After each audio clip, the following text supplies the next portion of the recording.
இந்த வீடியோ பார்த்து முடிக்கிறதுக்குள்ள ஒரு கொட்டாயாச்சும் வந்துருந்தா நீங்கள் கீழே கமெண்ட் பண்ணுங்கள்.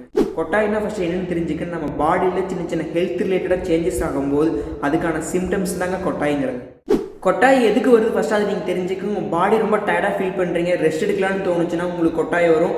தேவையான அளவு ஆக்சிஜன் உங்கள் பாடியில் இல்லைன்னா கட்டாயம் உங்களுக்கு கொட்டாய் வரும். நீங்கள் ஒரு நிமிஷத்தில் ஒரு கொட்டாய் விட்டால் பரவாயில்லைங்க, ஒரு நிமிஷத்தில் கண்டினியூஸாக அடிக்கடி நீங்கள் வந்து கொட்டாய் விடுற பர்சனாக இருந்தீங்கன்னா நீங்கள் உங்கள் ஹெல்த்து கண்டிப்பாக நீங்கள் மானிட்டர் பண்ணணும்.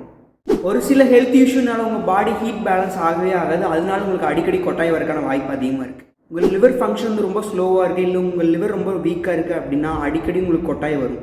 ரொம்ப டிப்ரெஷனில் இருக்கீங்க, லாங் டைம் ஒர்க் பண்ணுறீங்க, ரொம்ப ஸ்ட்ரெஸ்ஸாக இருக்கீங்க அப்படின்னா உங்கள் பாடி கன்ஃபார்ம் ரெஸ்ட்டு தேவை, அதனால உங்களுக்கு அடிக்கடி கொட்டாய் வரும்.